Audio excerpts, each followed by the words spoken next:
Blog Talk Radio. This is your last chance. After this, there is no turning back. You take the blue.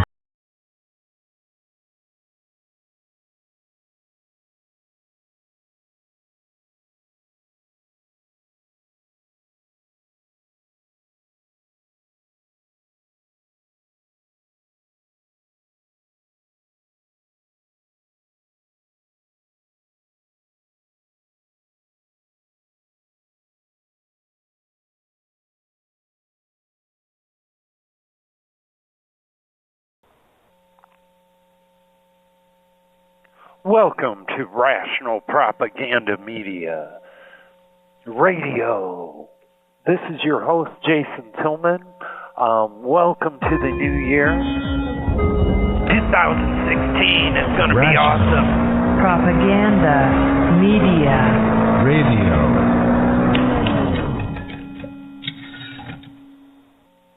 Well, there we go. Wonderful. Well, we're going to hope that 2016 is going to be awesome. I want to take a moment and just thank Arizona Daily Independent for supporting the show. They are the independent news group of Arizona here. Definitely check them out. Definitely check them out so you can get the news, local and important news. Definitely makes you think. Definitely makes you think. So tonight, we're just waiting on our co-host, Anon Aaron, to log on. I want to find out how the holidays went with him. How did the holidays go for me? Well, I don't think the holidays could have been better. My wife pretty much did everything, got all the decorations, pulled out the Closemas tree. Yes, we don't have a traditional Christmas tree here in the Tillman house. We have what's called a Closemas tree. It's basically a coat rack with a bunch of clothes. It's a picture of it. I thought I'd share with y'all. Should come up in the slideshow, but yeah, it just happened. What was it, last year when my wife bought this coat rack, and she didn't want it for coats. She wanted so she could hang clothes, she could organize clothes, and about Christmas time last year. This coat rack full of clothes got a little out of hand. So, in order to pick on my wife, I decided to decorate the coat rack full of clothes and call it a Closemas tree. And so this year I woke up to Christmas, and my wife had pulled the Closemas tree out, decorated it with feather boas and a couple other things. So it's a lot of fun. And we top it off with a sock monkey winter hat. It's just one of those winter hats that looks like a sock monkey. So anyway, I think our co-host is here. Anon Aaron, are you there? I'm here, buddy. Well, welcome to the show. 2016, well, we made it. Yes, it's amazing. How was your holiday? I had a good holiday. I had a bunch of presents from my wife and my mother-in-law and my parents. So it was all about the presents, huh? Well, Mom and Dad went out of town to go down and visit my brother in Tampa. So, didn't have them around, but my mother-in-law came into town from Dothan, Alabama. Oh. So we did have her. Nice. And we actually had a Christmas party at a Japanese restaurant up the road from here. So, we ended up having sushi for Christmas. Sushi Christmas. Yeah. It's pretty funny, I know. Well, hey. Yes. A clothemas tree. A clothemas? Yeah, you didn't hear about my clothemas tree? Yeah, I heard about it. It's just an interesting idea. Well, yeah. Rather than put everything in boxes and stuff, save all the packaging. You know what I mean? So that's actually pretty smart. Well, yeah. And environmentally friendly. Environmentally friendly, yeah. And, you don't have a fake tree you have to box up and put somewhere every year. Right. And we actually got a little 3-foot, like, something you put on the side of a door, at a regular house. Yeah. And we just got that, and that's what we use for our Christmas tree. It's about 3 foot high. Yeah, that's what I've always used, really. But this clothemas tree is about 6 foot tall. Yeah. Yeah, it was like a hat rack or something, wasn't it? Well, it's a coat rack, yeah. So it's 7 foot tall. Yeah, because I'm 6 foot tall, and this thing's got to be taller than me.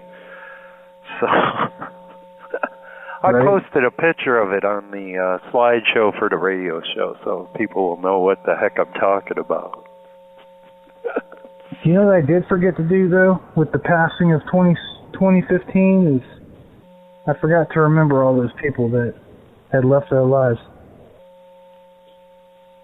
So yeah, and Uncle Dave was one of them.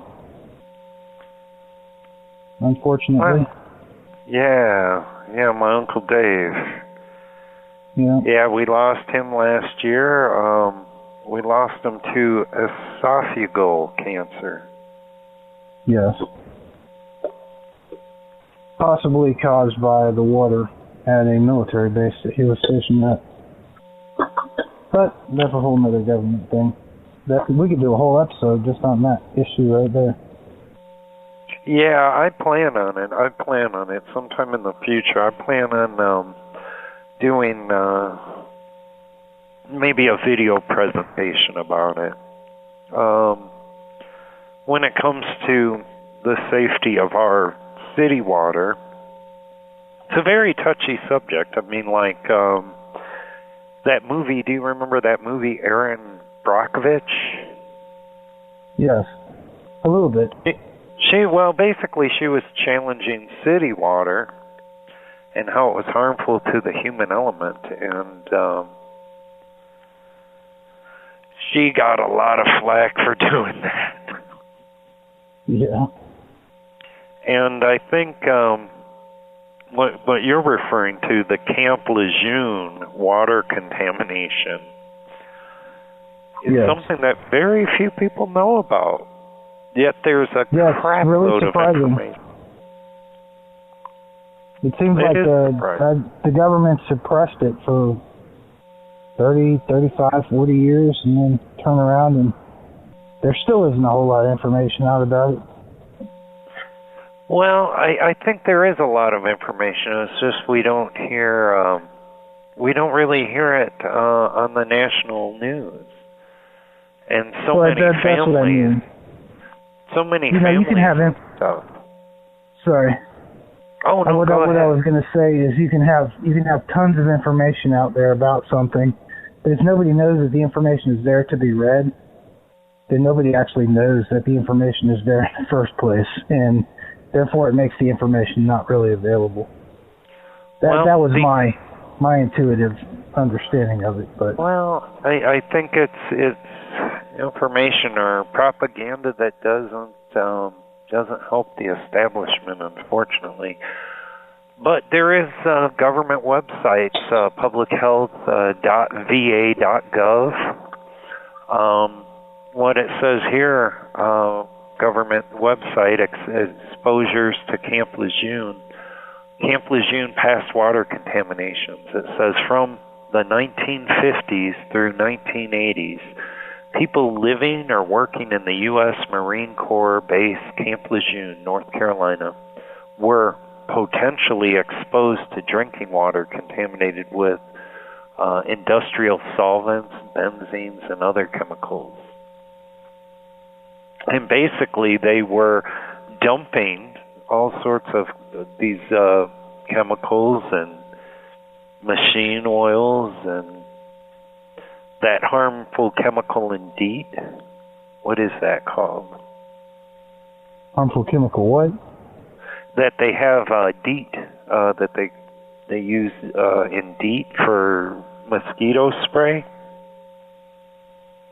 And You're not talking about DDT, are you?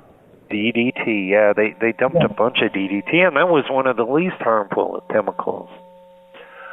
Well, DDT I know caused like the eggshells of certain birds to become very brittle and thin, like bald eagles and stuff like that. Yeah, and they also found out because in the early 1900s they used to spray in third world countries DDT because mosquitoes were such a problem. You know, mosquitoes are more harmful than terrorists, believe it or not. Yeah, malaria. Yeah. Killer. And it was a big killer. So the public health safety concern was we need to do something about these mosquitoes. Well, they start sending B-17 bombers down and spraying these areas, you know, big planes spraying these. I even saw some footage of a B-17 spraying DDT in Rockford, Illinois, where I grew up. That is pretty crazy. But in these third world countries, the babies were getting breast milk, and they found cancer in this breast milk. So it was actually causing cancer. So I guess, but that is pretty crazy, man. And that chemical is the least of the solvents and crap. I mean, as far as being harmful to the human element, that they were just dumping in a field next to the water treatment plant of the base. And so, you know, to let any vet or any member of family member of a veteran's family that spent time in Camp Lejeune, it says here on the government website, health benefits and eligibility. You may be eligible for VA health benefits if you served on active duty veterans or resident family members at Camp Lejeune for 30 days or more between August 1st, 1953 to December 31st, 1987. That's around the end of the Korean War, all the way up until Reagan. Wow. Yeah. That is a long period of time. And basically, it was reported, they put on paper that this water was harmful. And then it was handed in, and they suppressed the information. Don't quote me on the years, but I think they're currently cleaning it up, but it's gonna take a long time. I wanna say 50 years. It's the estimated time of cleanup. I'll have to look that information up. Well, I really do think we should. I want to do a video presentation on it, and we'll definitely do a show on it. I'm hoping to get a guest or two to tell us, give us maybe first-hand information on it. But according to this site, it says veterans who are determined eligible will be able to receive VA health care. In addition, care for qualifying health conditions is provided at no cost to the veterans, including co-payments. Eligible family members receive reimbursement for out-of-pocket medical expenses incurred from the treatment of qualifying health conditions after all other health insurance is applied. Let me just go through the list of conditions. Top one on the list is what we lost my uncle to, esophageal cancer, breast cancer, kidney cancer, multiple myeloma, renal myeloma. Did I pronounce it right? MYE loma. myeloma. Yeah, that's not what I was thinking. Retinal toxicity, female Retinal? infertility. Yeah, RENAL. Oh, renal. Renal, I'm sorry, Yeah. not retinal. Renal toxicity. Female infertility. Which we heard about that too with Aunt Lori. Yeah. So Miscarriages. Miscarriages are something that's on the list too. Leukemia, bladder cancer, lung cancer, non-Hodgkin's lymphoma, something I don't know, scleroderma, and neurobehavior effects. yeah. So, you know, bad. it's bad enough it's bad enough that we're having so much trouble with the VA, like we brought up in our last show. Remember we were talking about the Phoenix VA? Yep. And what was it, the whistleblower? Yeah, the whistleblower. They weren't dealing with the issues around the whistleblower herself. So Yeah. they weren't firing anybody. They weren't getting rid of anybody that tried to suppress the ability for somebody to speak up when there was a problem. Well, So that was you know, the issue. placing blame and taking responsibility is useless. You know, it really is useless. And when something's not right, you stand up for what you know is right in your heart, the truth, or you make something transparent that should be transparent. Yeah, those people And, shouldn't be vilified for doing that. They should be thanked for doing a service to our country. Well, you have problems like Edward Snowden. You know, is he a villain? Is he a hero? I don't know, because you know, we try hard to make sure that our government doesn't keep secrets from the people, but the government tries real hard to keep secrets from the people. So, you know, whether or not you look at it as, I think he was a little bit of both. I think he probably could have done it a better way. But Well, then again, he probably would have been shut. There's a Nova documentary we should watch on the subject. And one of the reasons why he did it that way is because of the whistleblowers who had recently come before him to point out the injustice with the way they were treating suspected terrorists in prison and stuff like that. Well, that explains it. He brought it up the ladder, and like in the camp-lejeune Marine base water contamination, they pretty much suppressed it. The January the government 5th... has become really good at suppressing, and now they're talking about all kinds of rules concerning leaking secrets from the government and stuff like that. Well, but I think it's important that we are allowed to know what's going on. You know what I mean? And not just some kind of dialogue that the government decides it wants to let out, but actual what's really going on. You know? Well, no one wants to look bad. Yeah, no one wants to look bad. I'm not a conspiracy theorist per se, but I think there are probably things that go on in the government that we should know more about. Well, you know, my dad, Uncle Dave had the situation with Camp Lejeune, and my dad was exposed to Agent Orange in Vietnam. Since he was a cargo man on C-130s, he went all over the place, and unfortunately, all over the place was where Agent Orange was. So he was in three of the 4 corps.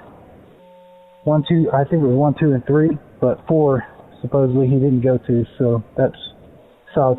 I believe it was south of Saigon. But from Saigon all the way north, he went through all that country.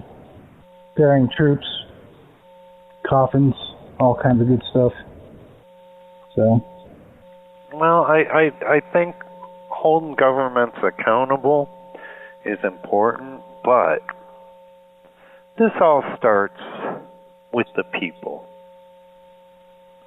And us as people in general, not everybody, I'm generalizing here, but us as the people, we mess up and we don't want to expose our wrongdoings. And yeah, but what happens when, for example, what happens with an individual like you or I when we suppress the truth? Does it make things better? Does it make it worse? From my perspective and my understanding, it usually makes it worse. Suppressing the truth does not help to improve the person. And I think the mistakes that we are making really aren't mistakes. They could be learning experiences. You know what I mean? But instead we're calling them mistakes and we're demonizing them rather than making them something that the government and the people could actually learn from. Right. People are more demanding to get transparency, or not transparency, but find someone to blame and tell someone to, take responsibility. So then they come in and they say, I'm sorry, But yeah. You're right. Well, Us even as babies, to learn to walk, we gotta fall, we gotta make mistakes. And it's learning from these mistakes that helps us grow. And I think the same analogy could be said as us as a society. Yes.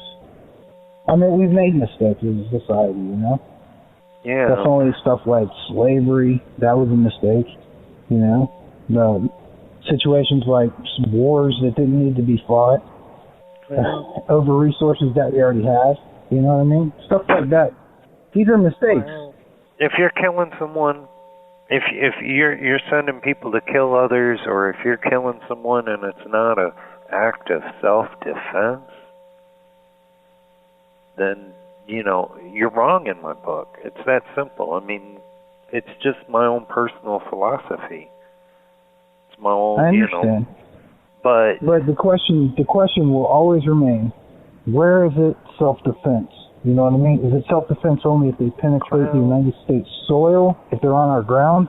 Is it self-defense when we're defending our own territories? Is it self-defense when we are defending our resources?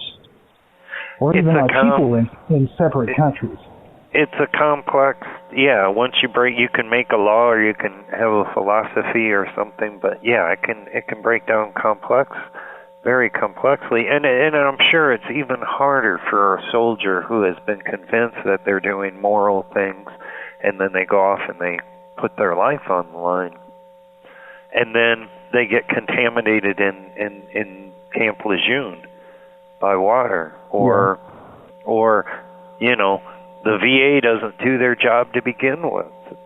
And one of the it's pretty bad.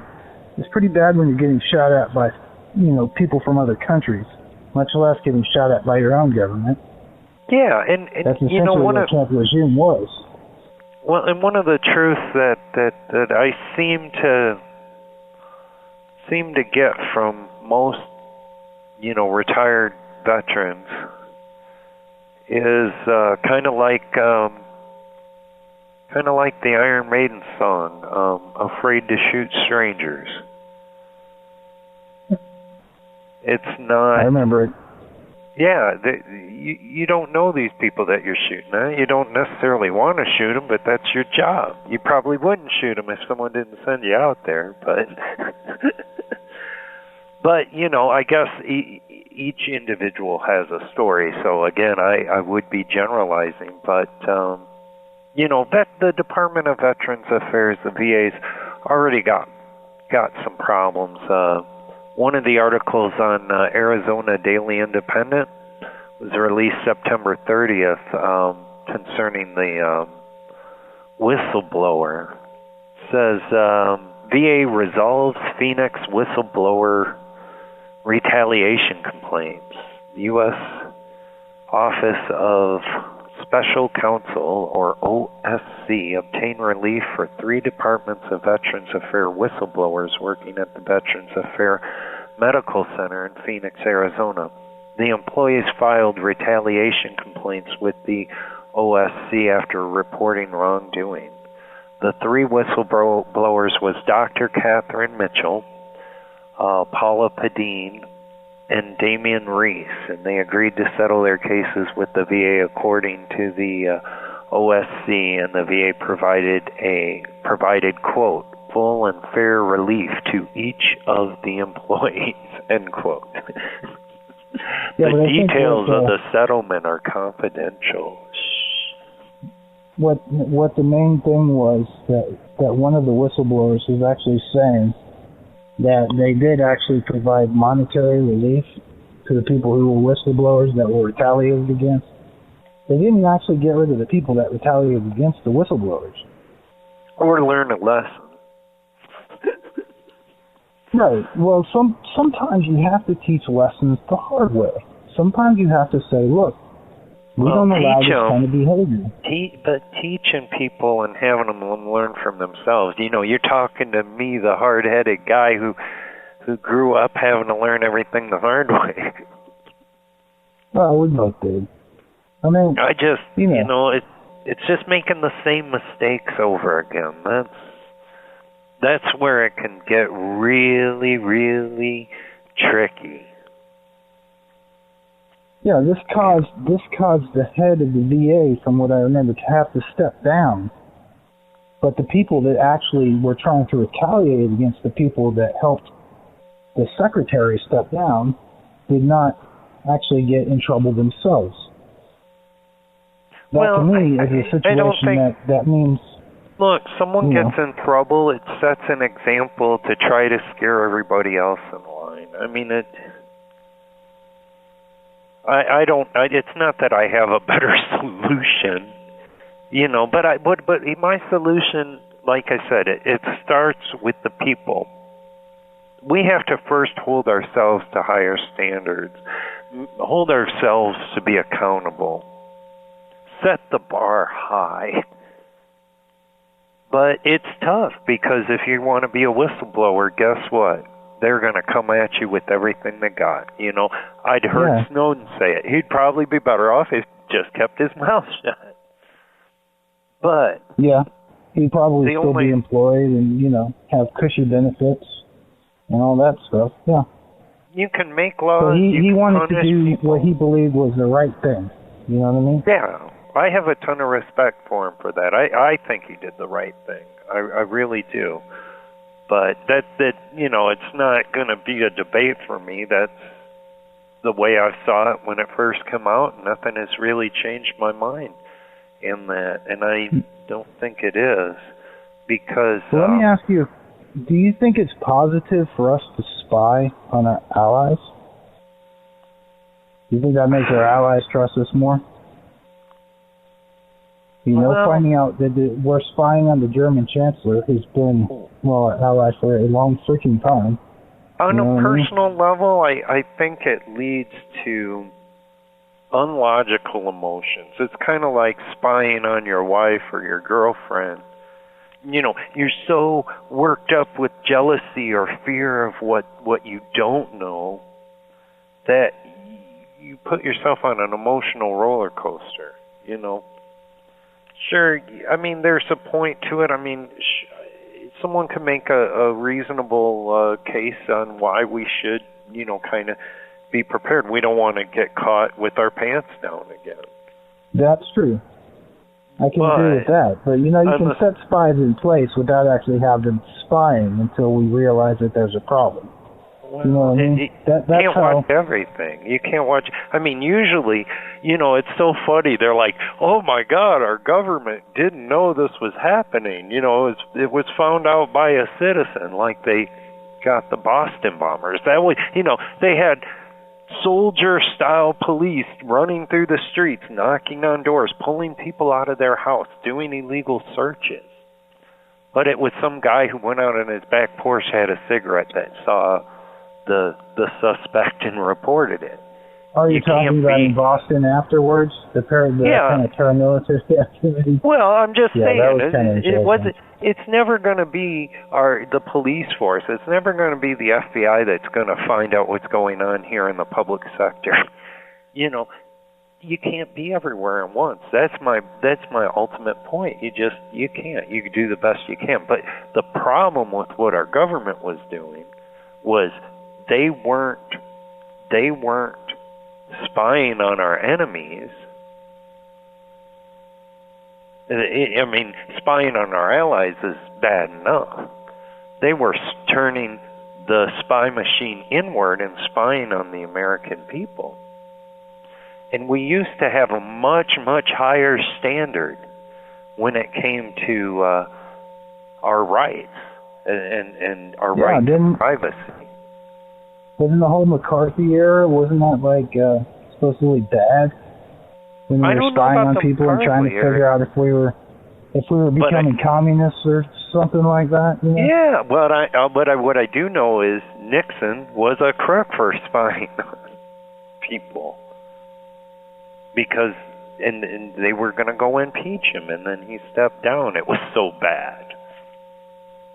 But they did this out of fear. You know, you watch this Nova documentary about it, and you understand that after 9/11, there was already legislation that they've been wanting to pass that was sitting on a shelf, and they pulled it out, and because of 9/11 and all the fears, they were able to pull it through and give the NSA unprecedented, yes, unprecedented power.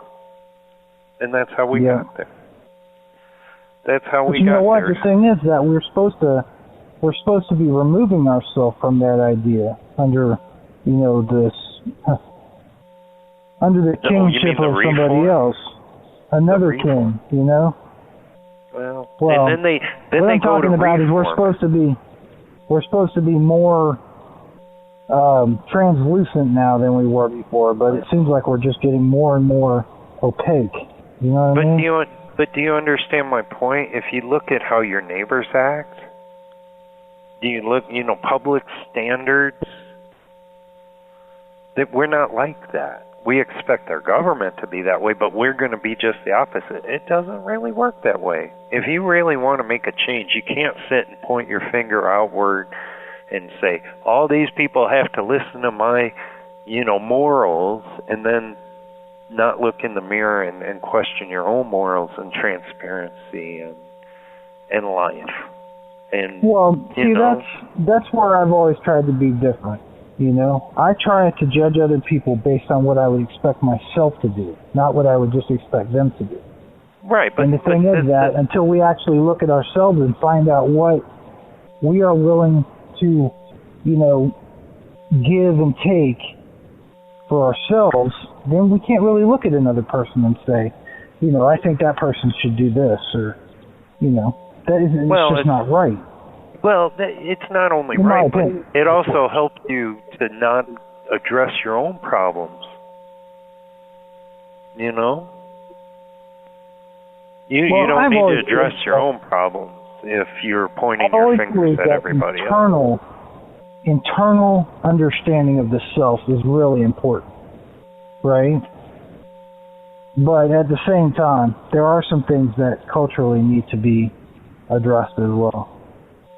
Well, that's why I have good friends like you to hold me to higher standards. And if I ever question what I should do, I could definitely call you up, and you can help me put it into a perspective where I'm held at a higher standard. Well, that's basically what we need to do as a society. Laws aren't going to change standards. I mean, hey, let's make a law not to kill anybody. Well, that's one of the things, is that I shouldn't have to hold you to a higher standard. You know what I mean? I shouldn't have to hold anybody to a higher standard, because those people, and we should all hold ourselves to higher standards by ourselves, without the intercession of anybody. But we've become a culture that really doesn't. We don't teach that. We don't. I see a lot of kids that are not willing to really learn. They're not really willing to sit down and try to figure things out for themselves. They want everybody else to figure it out for them. But that's something that I didn't learn in school. I didn't learn how to think critically. I didn't learn how to think for myself. I didn't learn how to even learn. All I learned was facts and figures and how to pass tests. Yeah, but some of that is familial too, man. It comes from your family.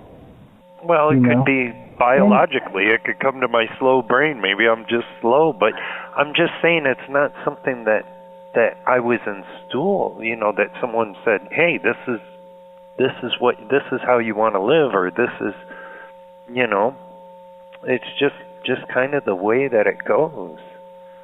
Yeah, but let me ask you a question, man.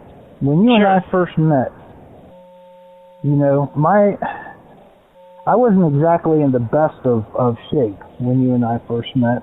I had, you know, gone through some rough patches and stuff in my life. 16? I was 16. We spent a year together as friends, and I was 16 going on 17. Yeah, but you were a really good influence. You know what I mean? You and I didn't get in trouble. We did. The worst thing I remember us doing... The worst thing I remember us doing is the one time we stayed up for like 36 hours in a row playing video games. You know? That was the worst thing I remember doing, man. You remember working on my car, and then we wanted to drive it because we got the front end replaced. We wanted to see how it goes, and the alignment was completely off. But the car only had brights. Remember that? And we came to an intersection, and then across the intersection was a cop. And he flashed his lights like, turn off your brights, but we couldn't. And he pulled us over, and he's like, he's a southern, good old southern boy cop. He's all like, I smell marijuana. You guys been smoking marijuana? No, we're just smoking cigarettes. I think I smell marijuana. You know the good old boy cops. They're still around. But, you know, I want to... Oh, go ahead. Oh, I was just going to say, some people want to pick on anybody that's a little different, you know? We had long hair, and you like to wear the Iron Maiden t-shirts and stuff back in the day. Florida cops are pretty rough. I've watched some areas. Show. Yeah. We actually have some... As long as I don't see them coming up with short shotguns, I'm okay. Yeah. Well, you were from up north, so your dialect and stuff gave you away. Oh gosh, that was so hard. I was totally an outsider. You know, I didn't even know. You know, I learned about the Civil War before I came down there, but I had never been called a Yankee before. I thought I knew what prejudice was. I didn't know what prejudice was until people hated me just because I was a Yankee. I didn't actually know that. See, I didn't judge people because I had been all over the place anyway, and I was kind of an outsider too when I first got here, so it wasn't unusual to me to see people that spoke differently. It was a big military, there's a big military base there.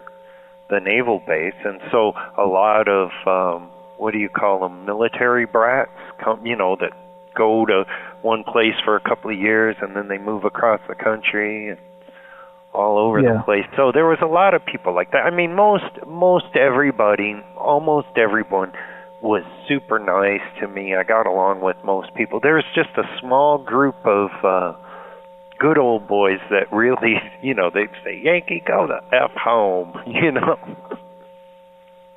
Yeah. What can I do? You gotta understand, I gotta try to defend because I come from down south, man. I was born in Mississippi before I went over to Germany.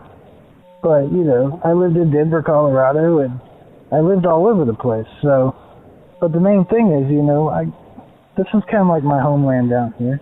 And it really hurts me to hear that people would treat people any differently than they treat anybody else. You know what I mean? Just because of a different accent or...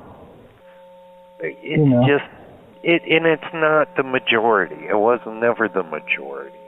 It was because I've always seen people in the South be very compassionate, respectful, dedicated and devoted people. You know, that's what I've seen. But then again, I'm from the South, so. That's the majority, and the majority are very easy to get along with. I went to high school down there. I sold Kirby vacuum cleaners, so I was knocking on people's door, meeting a wide variety of people. And it was just a small few, and it was a rough year. It was 92, 91, 92, and Rodney King. Do you remember Rodney King? I remember. And it caused racial tensions, and that was the only time I ever saw a gun in school. And someone pulled it out in the bathroom. I was like, oh. I don't know why I didn't report it. Maybe I didn't want to get shot. Nothing happened. Nothing happened. The only thing I remember getting in trouble as a senior, the only thing I remember getting in trouble for was smoking. Because you weren't supposed to smoke in the bathrooms. But I got in trouble one time. One time I got in trouble. I was smoking and sitting on the pooper, and the police officer came in and I threw it in there, and he's like, "You were smoking," and I was like, "No." He's like, "You were smoking. Let's go to the principal's." I'm like, "Okay, I was caught. I was smoking." And then he let me go. How did we even think we could get knowing what we know now? That about the smell and everything. I don't even realize how we thought we could get away with that kind of stuff. But we did. We tried to. Well, it was that damn song. That was unrational propaganda. Smoking in the boys' room. Brownsville Station or Motley Crue? Both. I mean, Motley Crue was more. It was propaganda for my generation. I didn't know about the other songs. So, Poison. No, Motley Crue. No, Poison. Yeah, Motley Crue did it, and Brownsville Station was the original one that sang. What was the cover? Probably back in the mid-'70s. I wonder what the cover Poison did. Oh, well, it's not a rock and roll show. My wife would know. She's a Poison fan. Anyway, hey, I was reading that book. This book, The Free Market Existentialist, Capitalism Existentialism. Without Yeah. One of the things he challenges. Wait. No, I'm talking to you. You know about the book. Nobody knows about the book. Matter of fact, wait a minute. I'll just instead of telling everybody about the book, I got a promo. Want to hear the promo? Oh yeah. Okay, here it is.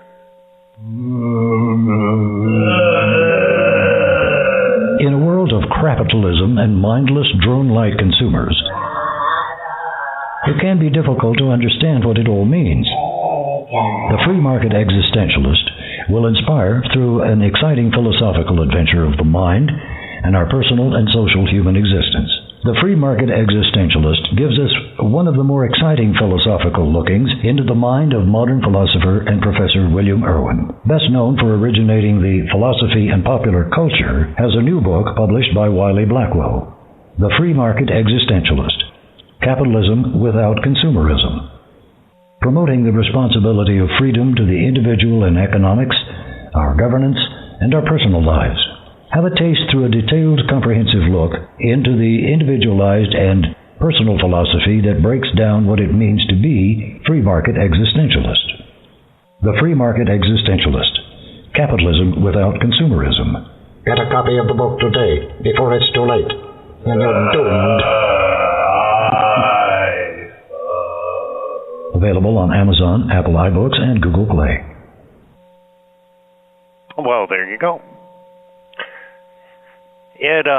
It's a book by It almost William sounded Irwin. like an episode of The Walking Dead. Of The Walking Dead, yes.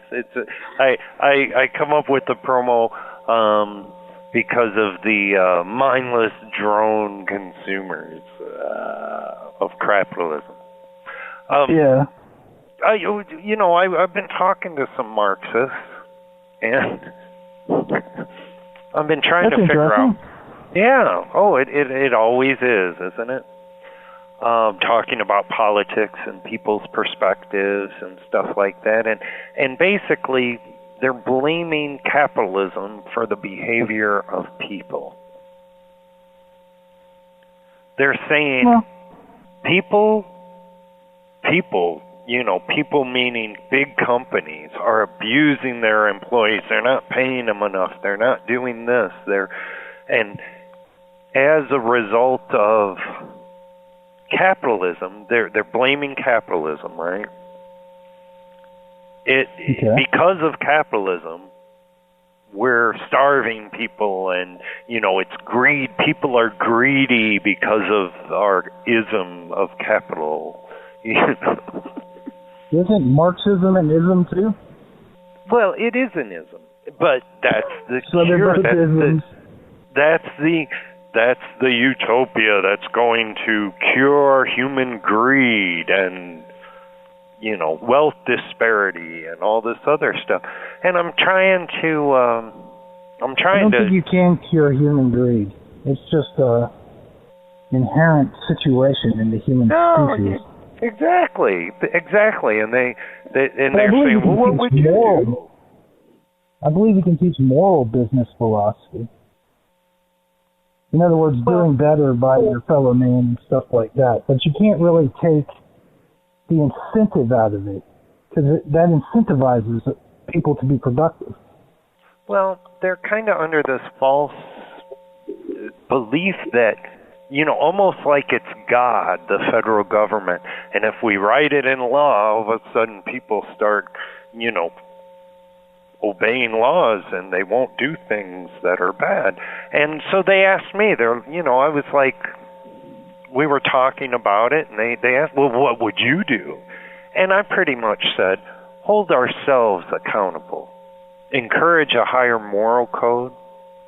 I explained it's a complete, extremely complex and historical issue. It's not like something that us as humans have not been dealing with since the beginning of historical history, but a good place to start, if everyone's treated everyone else in the way they themselves would want to be treated, and encouraged everyone to do that, hold ourselves up to a higher standard, then that's the best cure. That's going to beat legislative action. That's going to beat, pretending that there's some great human out there that's all-knowing and can oversee us all.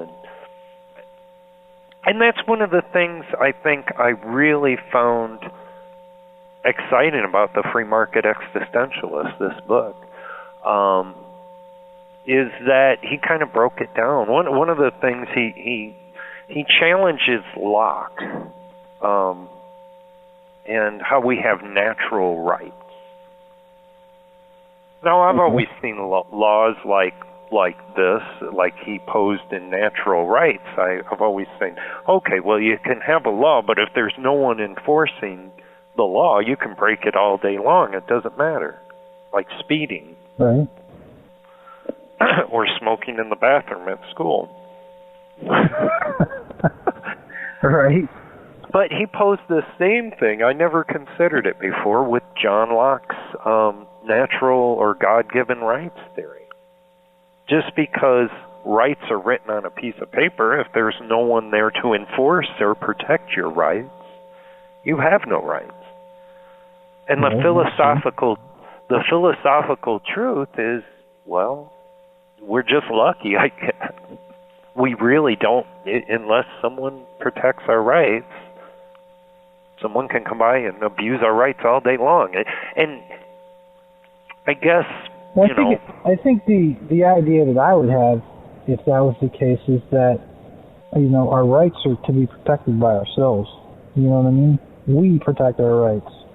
Well, and as soon as we let somebody else try to protect our rights, then it becomes a problem, because that other person may not have the same interests as we do in protecting our own rights.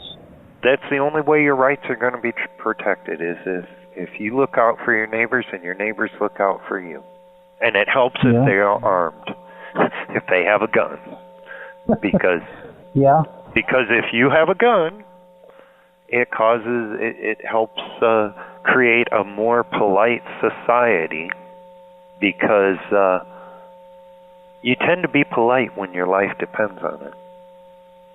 You tend not to want to go take rights, but the thing is if we don't hold ourselves, look in the mirror and hold ourselves to that higher moral code of freedom of religion, or separation of church and state, or the other four things in the First Amendment: freedom of speech, freedom of the press, freedom to assemble. everyone to assemble. Yeah, I mean, that's what I grew up. Well, Mom, why are they even allowing the KKK to march? Well, we believe in freedom of assembly.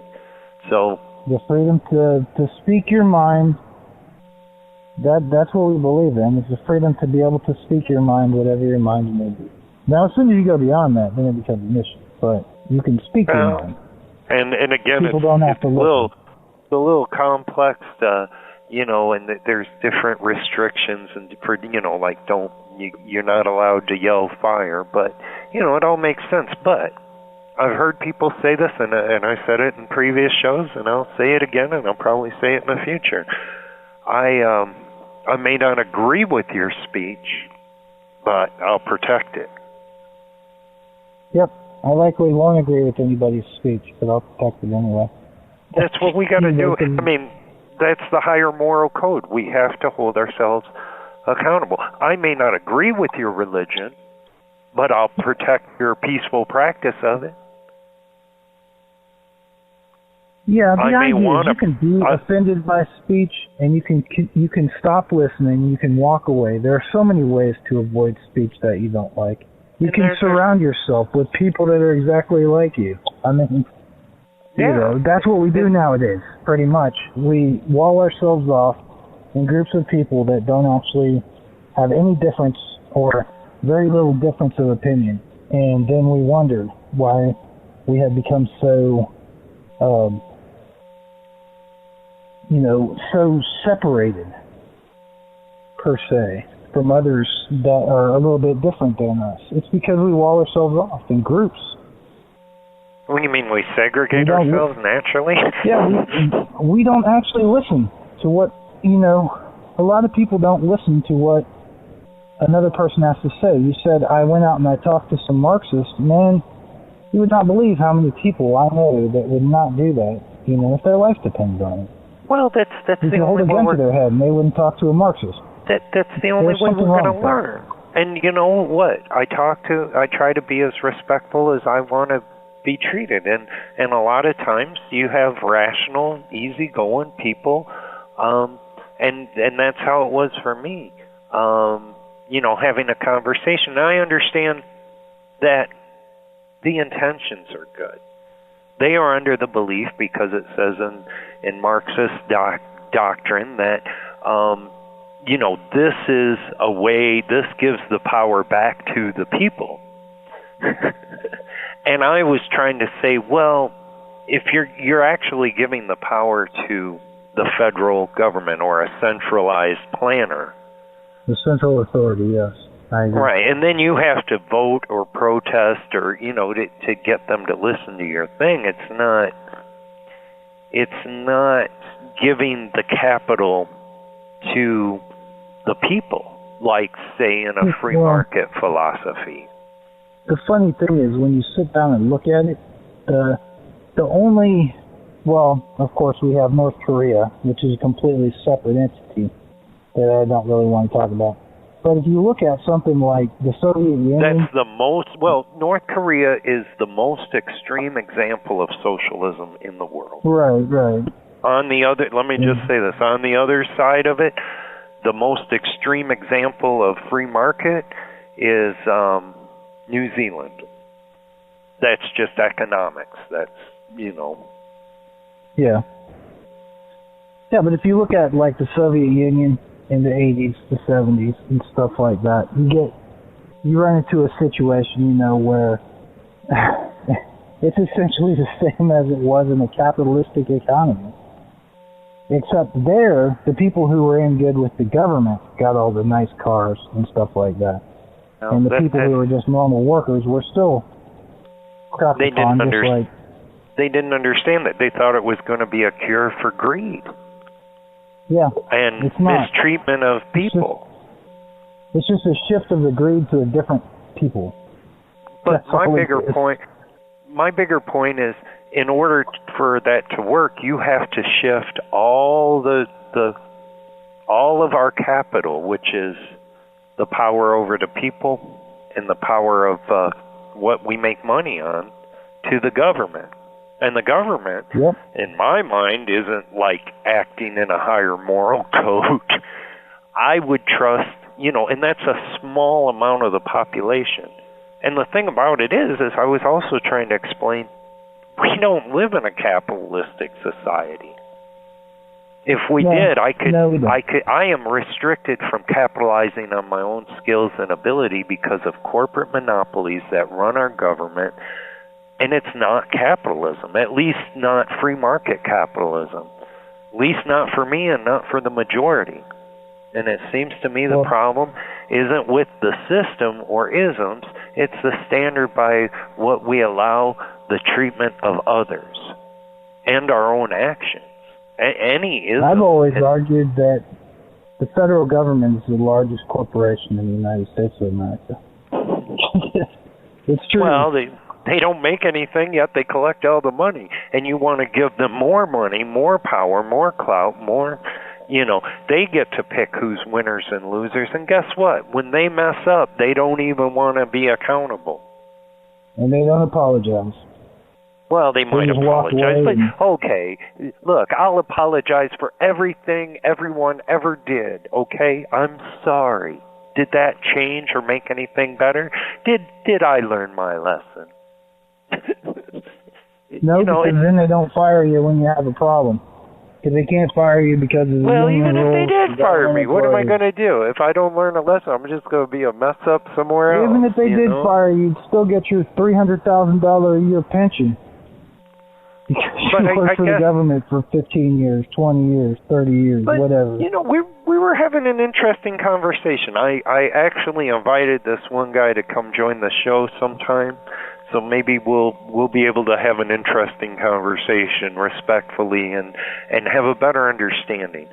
Because, for me, I'm not going to be closed-minded. I'm going to go out and talk to everyone, and I'm going to try to understand where they're coming from. I'm going to share where I'm coming from, and hopefully we leave better people. Because otherwise, I'm just talking to people, an echo chamber. Hey, I know everything. Yeah. Oh, yeah, you know everything. I agree with you, everything. I read and open-minded about just about anything. Then, at that point, I'm adult enough where I can make up my own individual mind to what makes most sense to me. That's just me, but I prefer freedom, as it's a better life for me and those who prefer it too. That's all. I'm a product of my choices and morals as an adult. I am a free man. I'm not a product of what anybody else does, and my actions speak for me. I want to take that responsibility. Because it's not what I have, it's what I choose to do with it. And from what I can tell, my life isn't bad. Personal responsibility is you get to make personal choices as well. Yeah. That's the difference between the free market economy and, for example, a communist system. And I'll bring it back to the free market existentialist. That is kind of where he's coming from. In his own personal philosophy and in his William Irwin's own beliefs, he sides with Marxists and the free market. And he has this philosophy that connects the two. So he must be at least open-minded to talk to both, is talk to people. And that's the other thing that I'm really excited about. Sometime during the end of the month, we're going to have William Irwin on as a guest. So I'm going to play more book promos. So I can't wait to go off on one of my, discussions, very interesting discussions with him. I mean, it's got to be amazing. Hey, did you know what? We've been chatting here for an hour. Yeah. We're halfway through our show. We're at the halfway point. So I wanted to bring up something. Have you ever heard of do you like folk music? Do I like folk music? Yeah.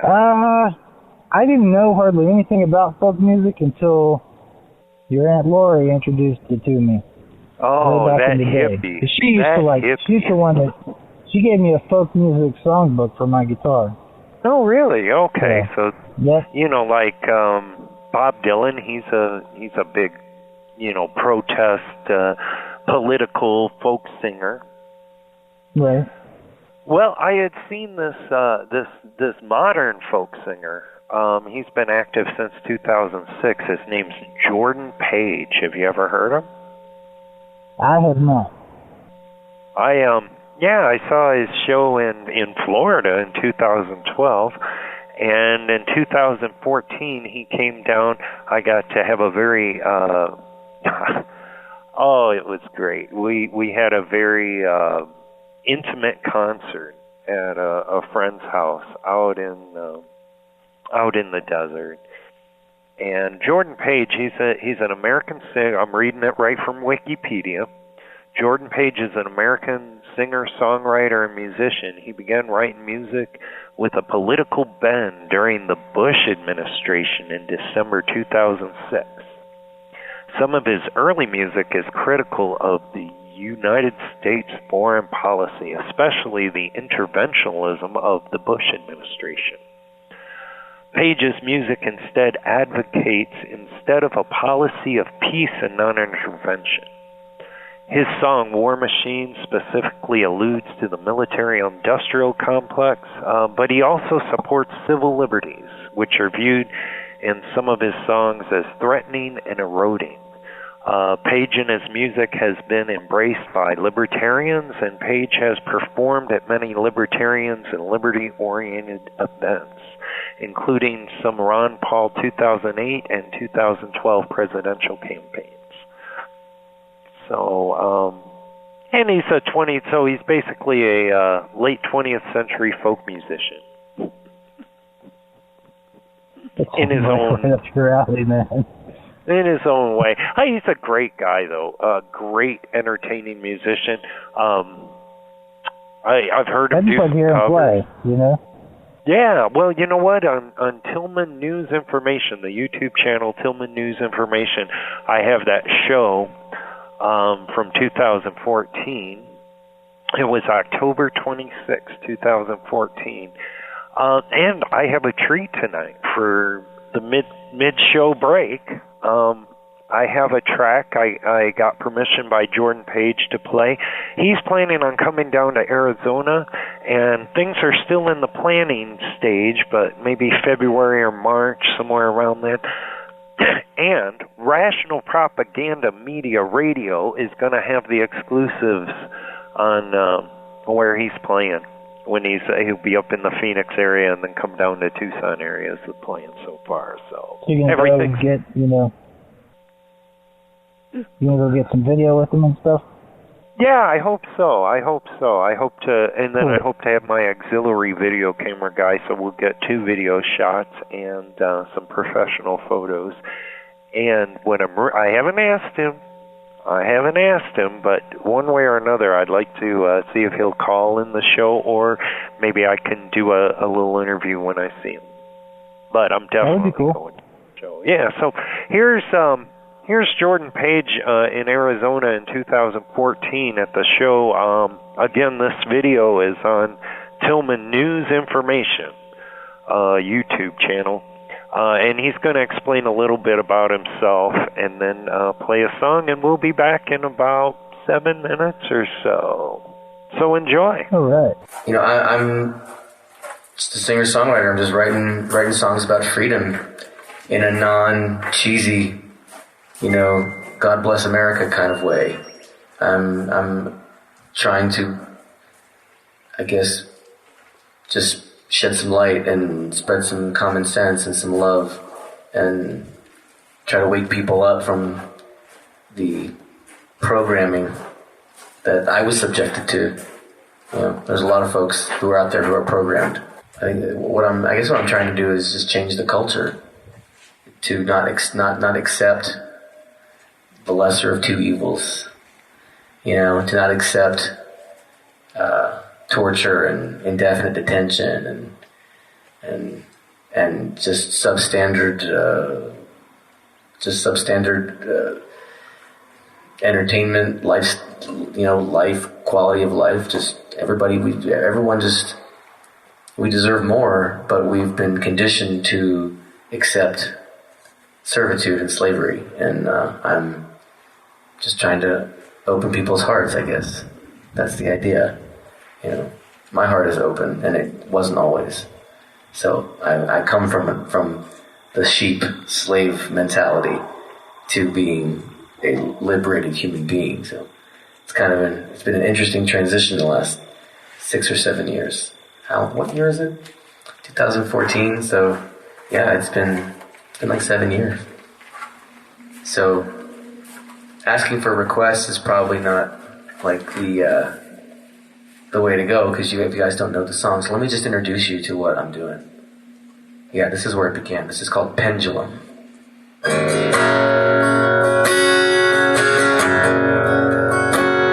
been walking a tightrope between fact and fiction. Been wrestling with demons and small bottle prisons. Been talking to sinners that claim to be Christian, but shouting at leaders who claim to be listening, and a pendulum swings from the left to the right. Its momentum increases, the need for the fight, like a moment of blindness in a lifetime of sight. And I am caught somewhere in the middle. I saw a president blind to the needs of his people. Saw a camel that passed through the eye of a needle. Saw a group of old men whose money was evil. Saw a cross breaking free from the cage of a steeple. Some beggars and cripples dying in squalor. A son whose sins had exceeded his father. So a nation of sleepers whose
song was awesome. Right on. Thank you. Thank you very much, my friend. So, that was Jordan Page. In the Very interesting. yeah, he's a really good musician. I think if you did listen to a few of his songs, you'd be hooked. I wasn't expecting an electric guitar when you said folk music, so. Well, he does do electric guitar. It's just he performs with acoustic that he plugs in, and that can be electric. Right. And yeah, and he just came out with a brand new single. It's kind of an anthem. Gun rights anthem. Second Amendment rights anthem. It's called Arm Yourself. And then there's a second part of it. It's called Act 3, where it's kind of like a musical interlude, a musical battle. Yeah. Yeah, so it's going to be like an anthem for Oath Keepers and, but it's a Second Amendment anthem. Arm Yourself. It's professionally recorded, and he is producing a music video. Right. And it's just a flagship tool for, letting people know that it's important to protect gun rights. Talking about holding what we put down in paper, holding ourselves and our leaders accountable for what they put down in paper. Not for hunting purposes, not for just, home protection, but to ensure that we don't have a tyrannous government. Right. That's a very important issue. It is, because if you know anything about history and when governments go bad, how terrible it can be. Oh, yeah. I'm reminded, having lived in Germany, I kind of know. I wasn't there, of course, when everything went down, but once the people allowed the government of the Nazis to take over, the Gestapo kept the people in line, because they would string them up with piano wire and various other things too. And they used a complete, they were like a state police is what they were. And they would use complete, environment of fear in order to keep the people in line. Because unless you wanted first you disappeared, then your family disappeared, then anybody that you might have been conspiring with. And they didn't really care about the evidence. They'd shuffle you in front of a trial court. Go ahead and string you up. It was not a problem. They had plenty of other people. That's the problem. Once you got to that point in Germany, you couldn't talk back against the government because the government would just make you disappear. Incredible. So, incredible. Yeah, Well, it's a very scary idea, actually. Definitely don't want that to happen here. Yeah, the people didn't have the right to bear arms. They didn't have the right and they voted that in, didn't they? They did. They voted Hitler in as chancellor, I believe, in 1934 or something. Yeah. So, yeah.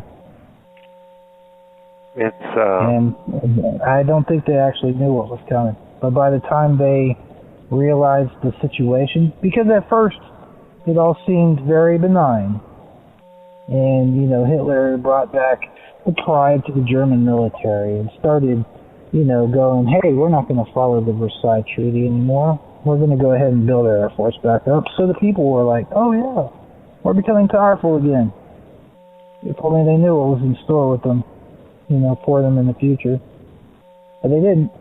And they didn't have the foreshadowing that, hindsight's 20/20, and a lot of the Germans were just initially filled with pride that their country was rearming and, getting back up to snuff.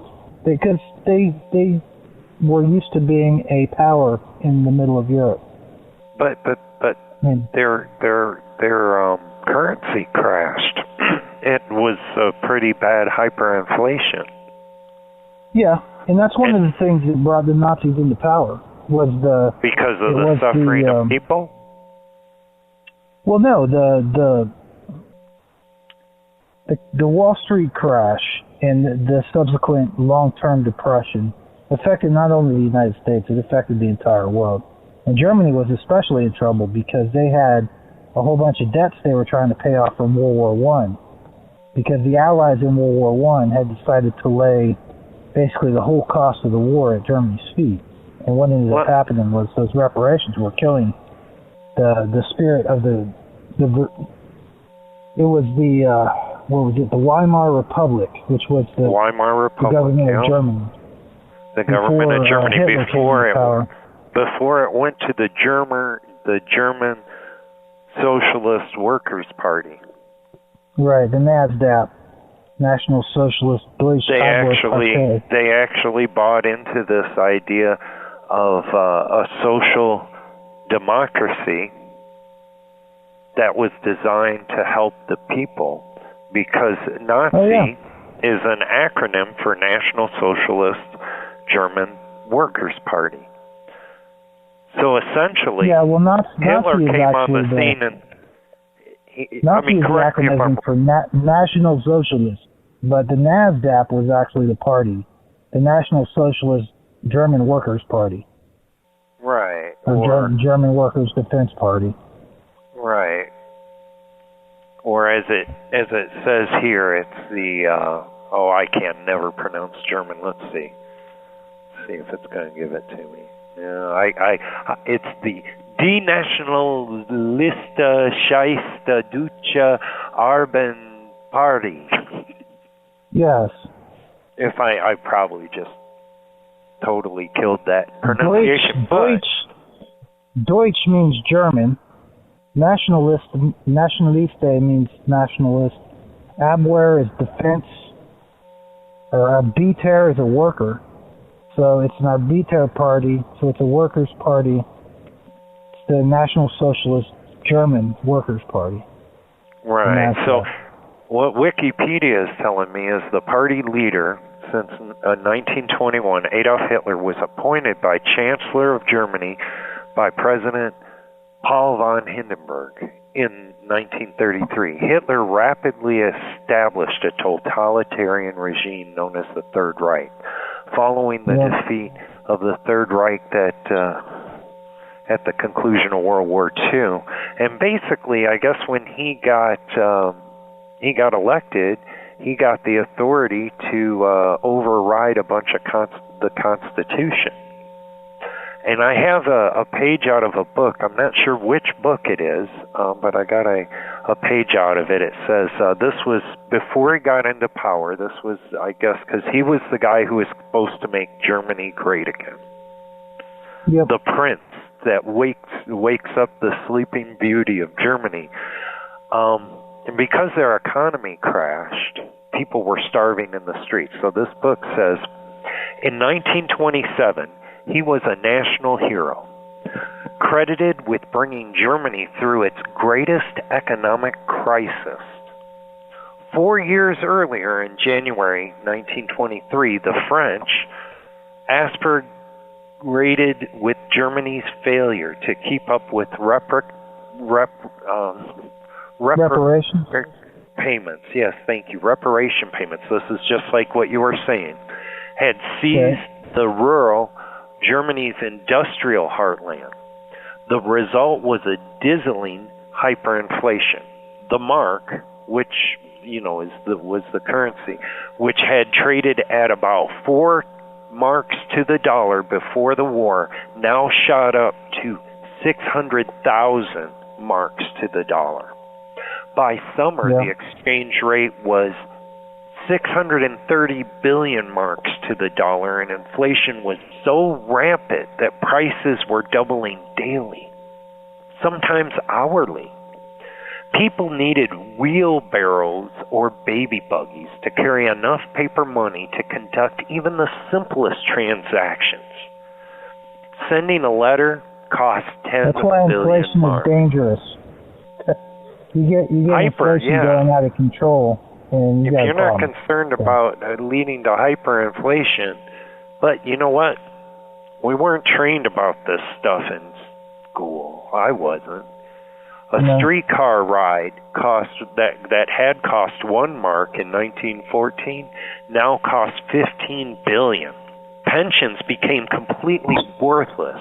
People found their savings, carefully built up over a lifetime, wouldn't buy a cup of coffee.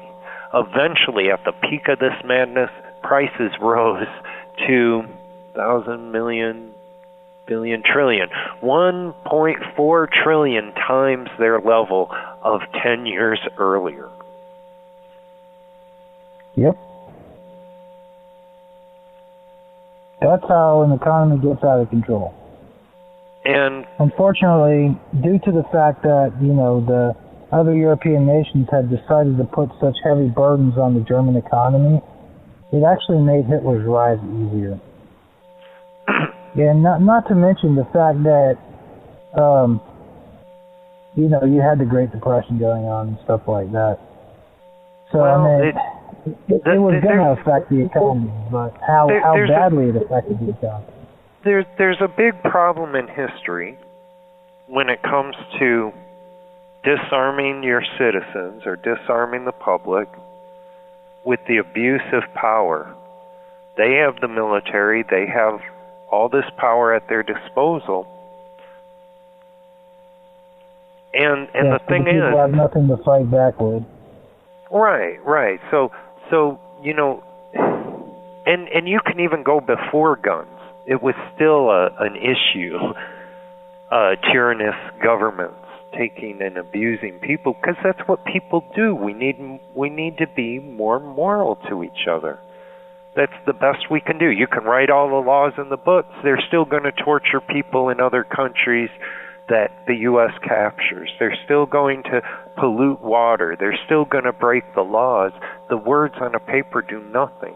It's holding ourselves to higher standards that does something, but we don't want to hold ourselves and look in the mirror and hold ourselves as higher standards, so we got no right to hold anybody else to a higher standard till we can walk that walk. The thing is that, the problem is even if we hold ourselves to higher standards, nobody else does, and we still lose. So the thing is that, we have to do it because it's morally correct, not because it's imperative on a logical basis.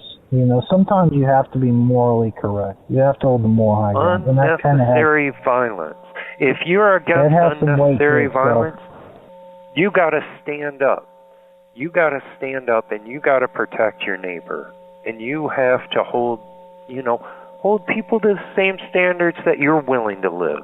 And if you're going to cut your standards down and whittle them down and say, well, I want to be part of the crowd and I don't want to stand out, I don't want to be the whistleblower, I don't want to make any waves, then that's, the world that we share, and you're just as much responsible.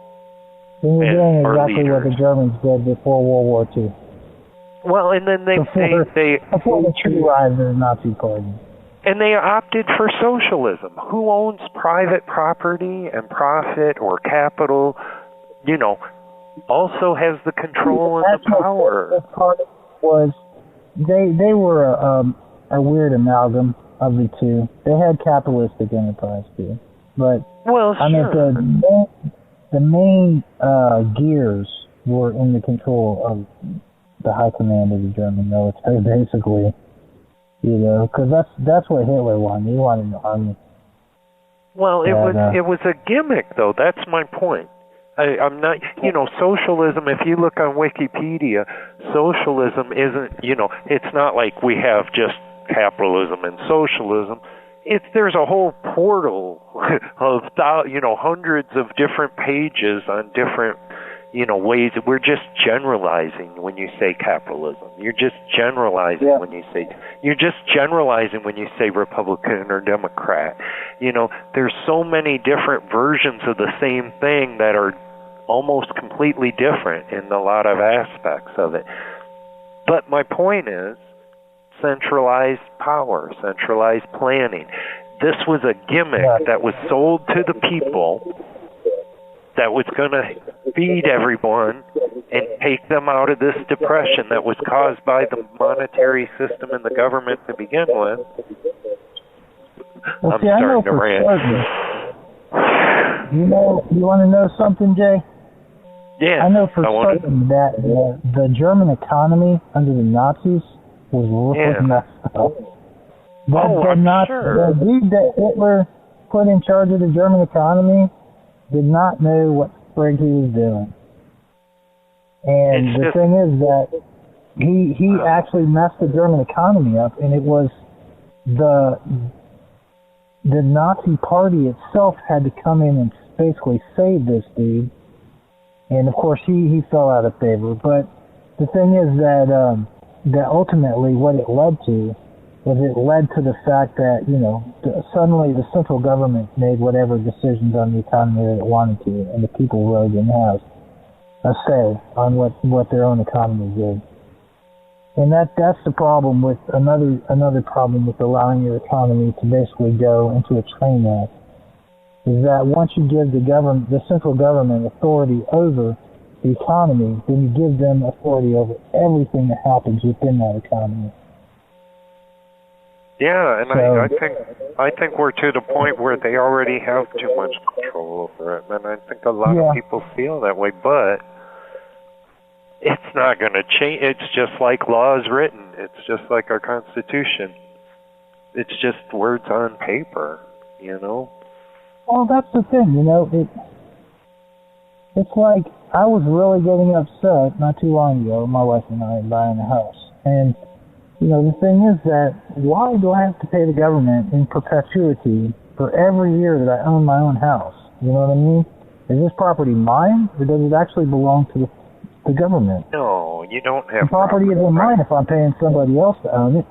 If you had property rights, you could, as long as your neighbors were cool with it, you could put a homeless camp in the back or start a cat shelter or whatever, and as long as your neighbors were cool with it and you didn't do something to break, one of their property rights, they wouldn't take you to law, and then the government wouldn't get involved. But it's not what I'm just saying is I have to pay Eric. the government taxes. I have to pay the government taxes every year for property that I supposedly own, right? You have to pay taxes if you make money, if you spend money, if you think about money. There's the thought. Yeah, but taxes imply that I don't actually own You're the money thinking about that I money. You owe me 10% of your thoughts.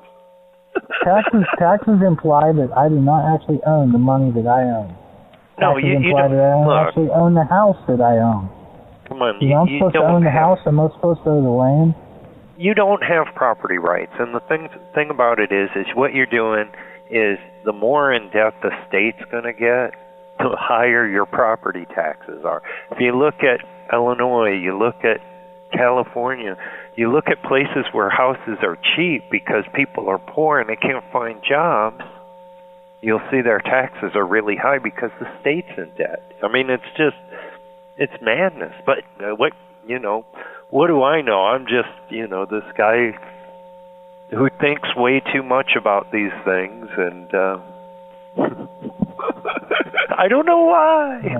I just think it just, it's like, for me, it's just pointing out the obvious.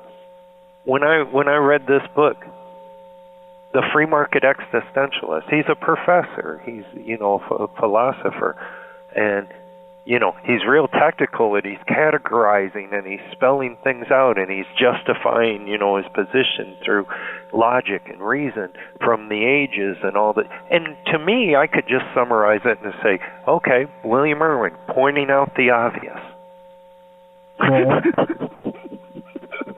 Actually, usually a simplified version is the best one, but that's just my interpretation of things. I guess it depends on where you're at. I mean, a lot of things in the book, he said in the book that he wrote it for scholars and he wrote it for, people like us, just, armchair philosophers who like to talk a lot. Yeah. And I probably like to talk more than I like to, Well, no, I'm I like to philosophize too. But I love being an armchair philosopher. It helps me kind of understand what the heck is going on around here, because I'm trying to figure it out. But anyway, so, where was I going on this? His book, pointing out the obvious. But he does it in a more technical way, and a lot of things I don't know, like Shakespeare. He references Shakespeare's play, and he breaks it down. I mean, I got the gist of it. But for someone who understands that play and all its intricacies, or at least seen it once or twice, it would have a much greater, bigger meaning, because one word, like existentialist, means a much bigger concept, So, in a way, he could have done it a little more simpler for us laymen, but I think for someone in the know, who know more about Kierkegaard and Nietzsche, I said Nietzsche, shame on me.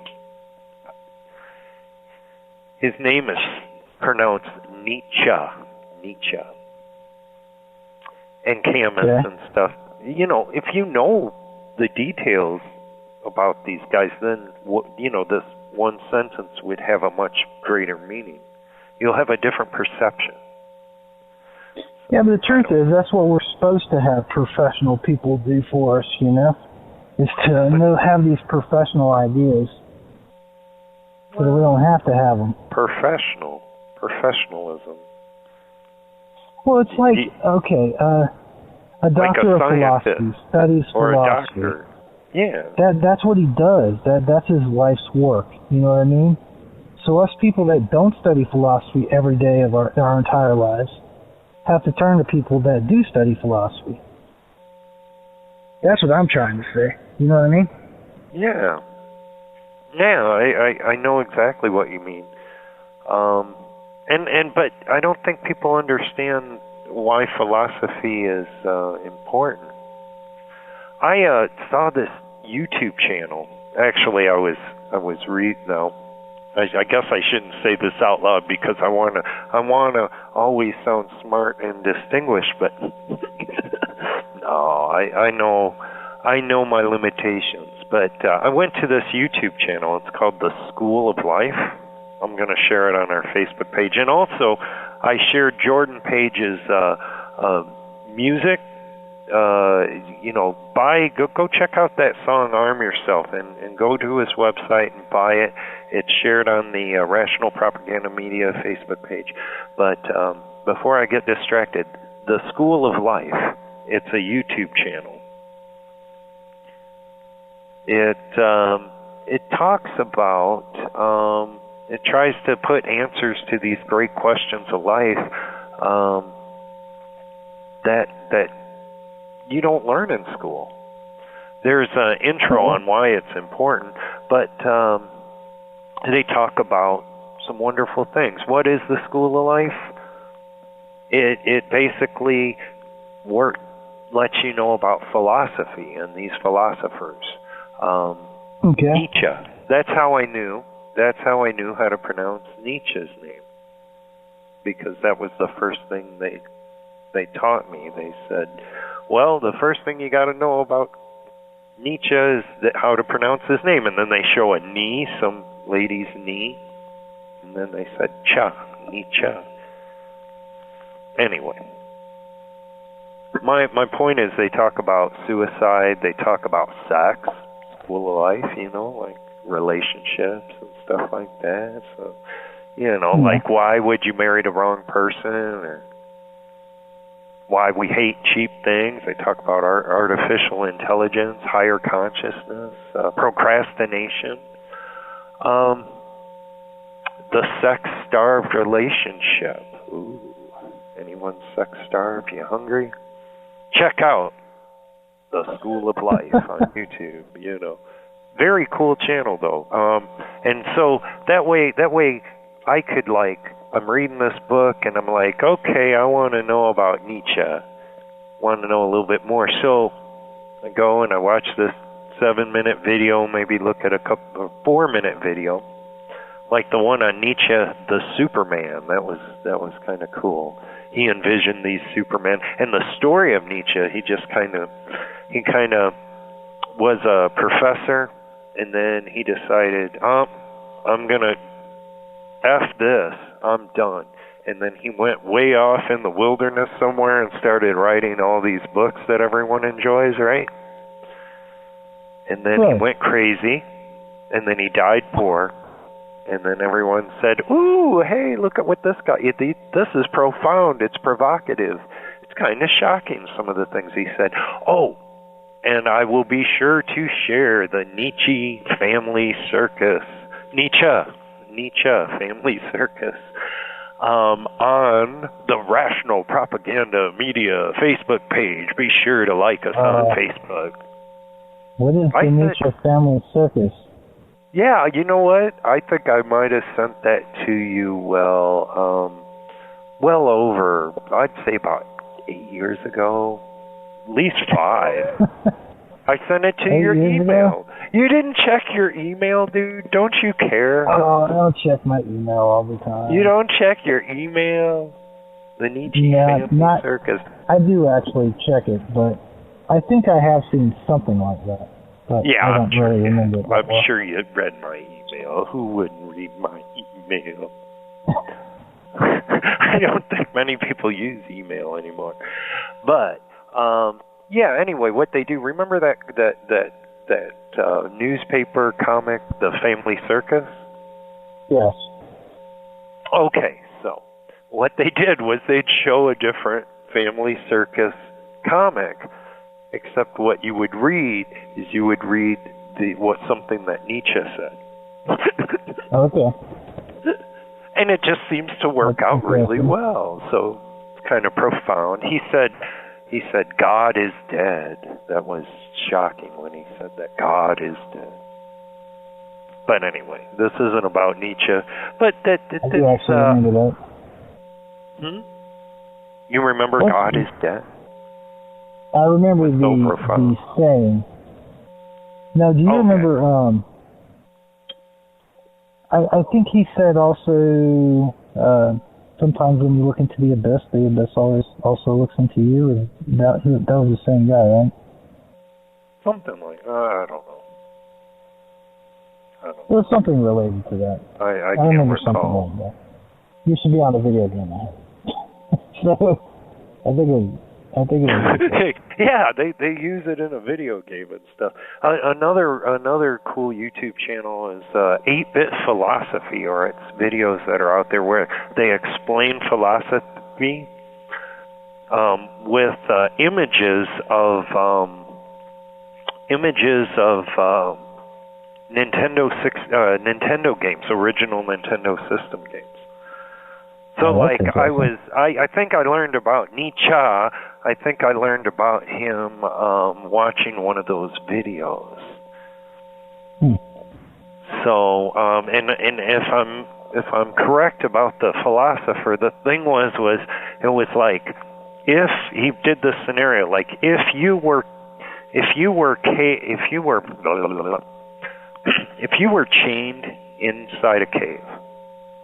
And you couldn't see outside the cave. You were like staring at a wall, you and 3 other guys. Okay. And all you saw was shadows. You saw the light coming in and, the trees, and so you'd see shadows. So that's all you knew of life. And say you break out of your chains and you run out of the cave and you see what life really is. And you ran back and you told those 2 that all they knew was life was they would say that you were insane. Yes, because it's inconceivable to them because they had never experienced it. Exactly. I do remember reading something like that. Yeah. I believe that was Nietzsche. Well, I guess we need William Irwin on the show yeah, we do. to let us know for sure if we got the right philosopher.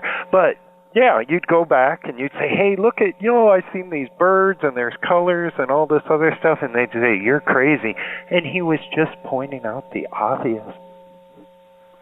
Anyway, I learned yeah, about but the obvious isn't obvious to people that haven't experienced it. You know what I mean? Well, that's true, and I think that's where modern videos, we can do YouTube channels, we can share, and all this really comes social media. I think it's very important right now because you can give a perspective. You can share one small aspect of your bigger perspective, and yeah, but you can also falsify those perspectives.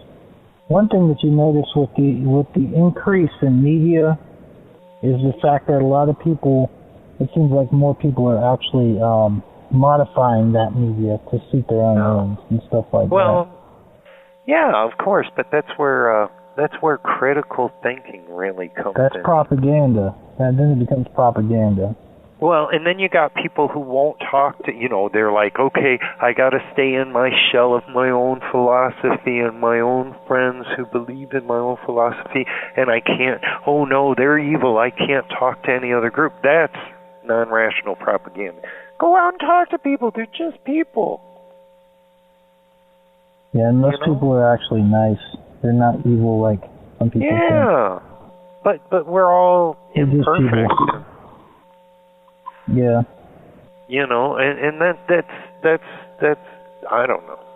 But, I think whatever. imperfection is one of the beautiful things about the world. I'm just glad if I don't. If it was perfect, we wouldn't recognize any difference between one thing and another. Well, yeah. In a perfect world, because everything would be perfect. There would be no differences. We wouldn't in a perfect world, we wouldn't know what suffering was, so we wouldn't really enjoy it. That actually sounds pretty good. I suffer in my life, and then sometimes I'm like as happy as I was suffering. It's just, we're not robots, Yeah. But anyway, with the I did share the Nietzsche family circus. See, I want to make sure, and then you just refresh it, and it'll give you a new comic. It one of the things it says here, it shows the boy holding a basket of Easter eggs, and he's talking to his buddy Wee Pals, and he says, "It is my ambition to say in 10 sentences what others say in a whole book."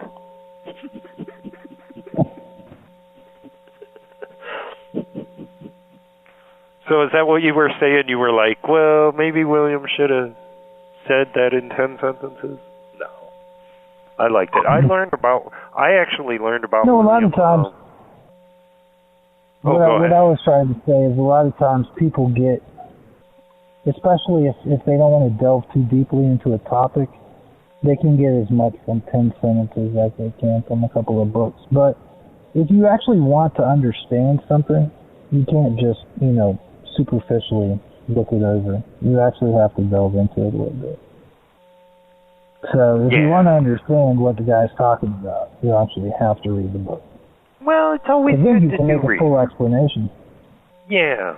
I never really cared to spend extra time diving into a subject that I felt adamant about, but what I found is once I dived into that pool, I just kept swimming. Yeah. Well, it's kind of like you have to. I think learning is an experience that people have to.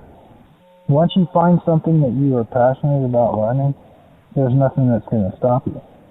Well, why don't they teach that in school? Why don't they help kids become passionate? What'd you do to school? Oh, nothing. Passionate. Give the kid something he's interested in crazy mad in love with, If you remember what teenage boys are interested in, it isn't learning from a book. So, well, you know what? This was something that was in the School of Life, right? The School of Life YouTube channel. It was how sex sells. Sex sells. And they were actually saying that today we sell, like face creams and products and beers and stuff like that. But back in Renaissance days, they use sex to sell morals. Okay. And they actually use, they actually showed all this like religious artwork with sexy girls without any shirts, all naked. And their product that they were selling is a higher moral code. Huh. So any sexy girls that want to, help us sell a higher moral code,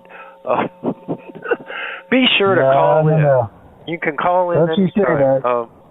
that. The guest call-in number is area code 323-870-3961. Of course, we only got about 12 minutes on the show, so you better say what you need to say in 10 sentences or less.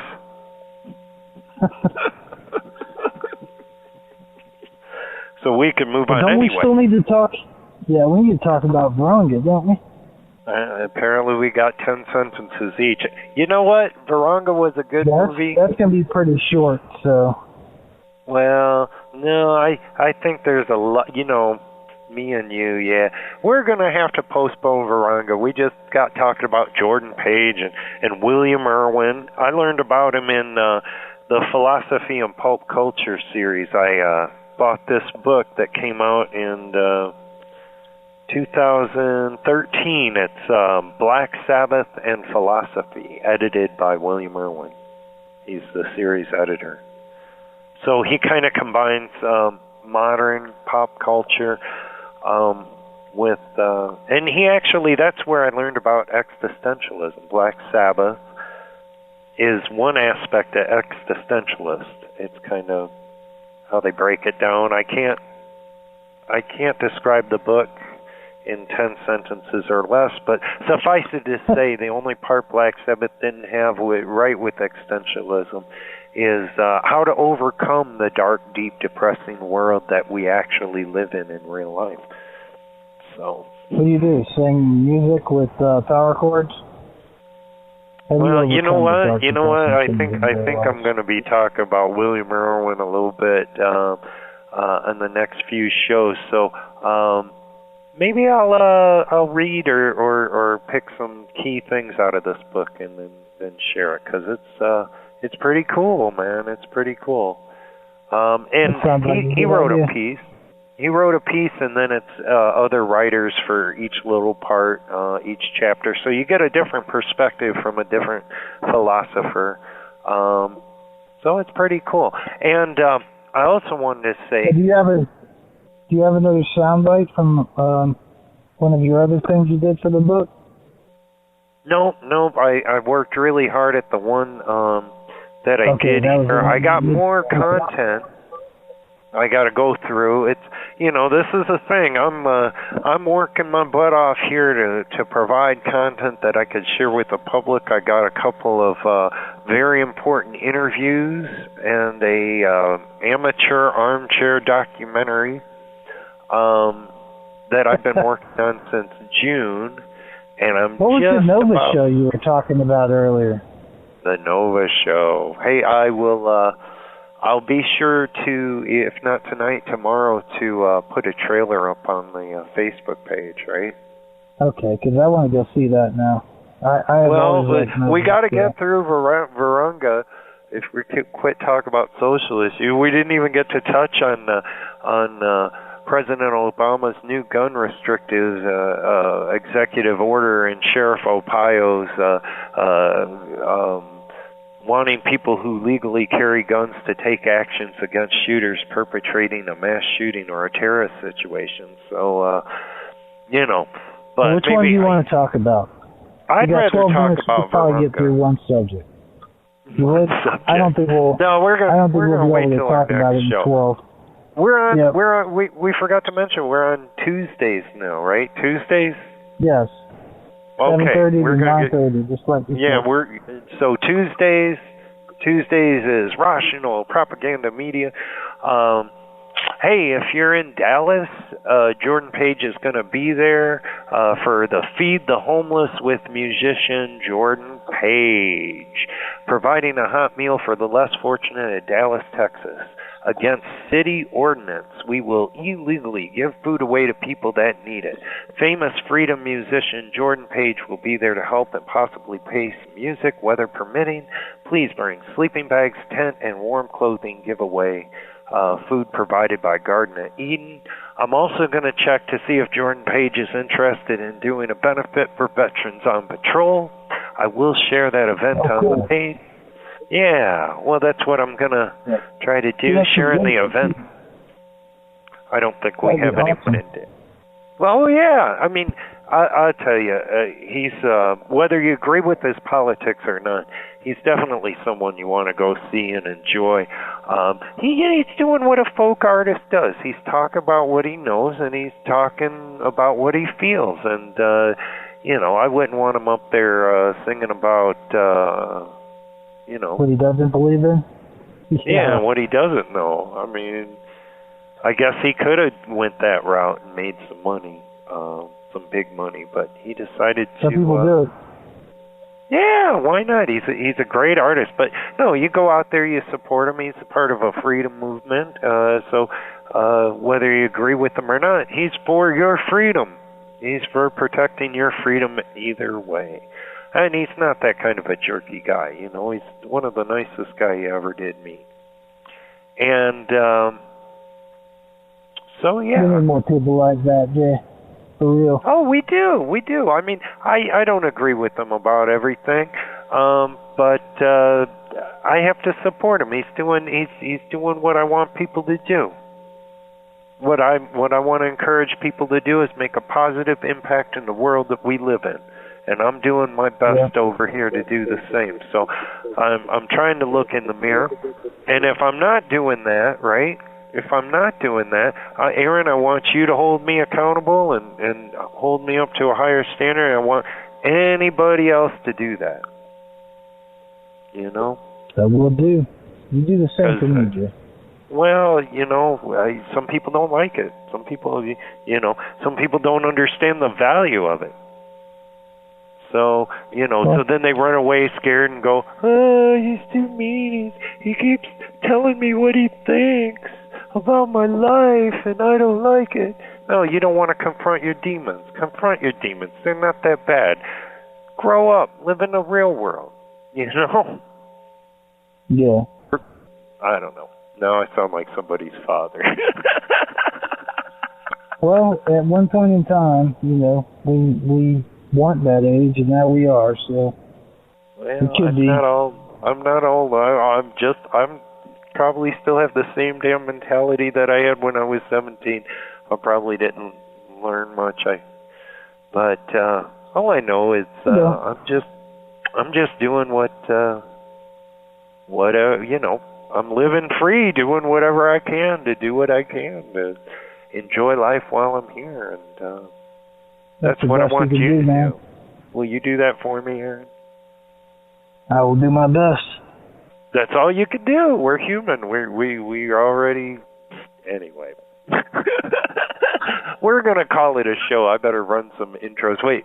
I want to play this. There's an old saying in Tennessee, I know it's in Texas, probably in Tennessee, that says, fool me once, shame on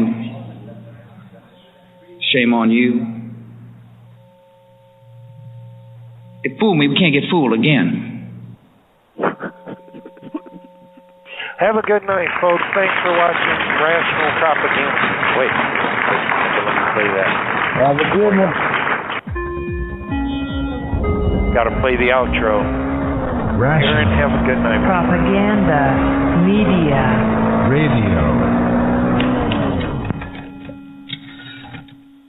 The Arizona Daily Independent, the oldest member of the American Daily Independent News Network, is proud to present this portion of Red Pill Approved Radio.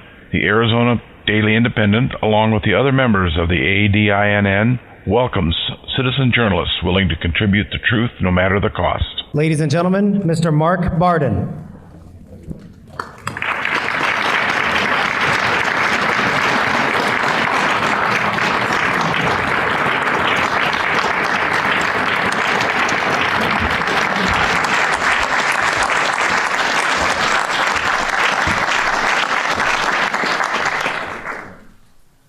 in a room full of warriors and pioneers and champions, and it's such an honor.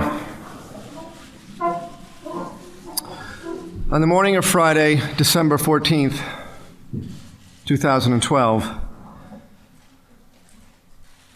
my sweet little boy, my 7-year-old son Daniel, was among 20 first graders and 6 brave educators who were shot to death at Sandy Hook Elementary School in Newtown, Connecticut. In the 3 years since those 26 precious lives were lost at that school, far too many more lives have been lost to gun tragedies in this country. Far too many people right now who are hearing these words are grieving the loss of a loved one to gun violence. As a nation, we have to do better. We are better. We're better than this. In April of 2013, I had the honor of introducing President Obama in the Rose Garden. And unfortunately, that was to announce that a bill that had been proposed to close the loophole in the federal background check system for firearm sales had been blocked by members of Congress, some members of Congress. But President Obama delivered an address that day that was palpably charged with genuine passion and commitment. The president made a promise to not give up. I remember standing there with my family and Vice President Biden, listening to our president speak, and our feelings of despair were replaced with feelings of hope. And I remember thinking, who's going to help him with this? It's a tall order. And so since then, I've come to know and respect and learn from many amazing individuals and organizations who are doing good, smart work in this space, and many of you are right here, right now. Many of the folks in the Gun Violence Prevention Coalition, including Sandy Hook Promise, have had numerous meetings with Vice President Biden and President Obama and their top advisors to address this issue. But we can't do it alone, and the president can't do it alone. The thing is, every gun-related death is preventable. And we need your help. We need everybody engaged in this. President Obama made a promise as an elected official and a promise as a father that he would do everything in his power to protect our nation's children, to make our communities safer, and curb the loss of life to gun violence in America. So today, we celebrate another example of how President Obama and Vice President Biden continue to keep that promise. It is with such great honor that I introduce to you the President of the United States, Barack Obama, and Vice President Joe Biden.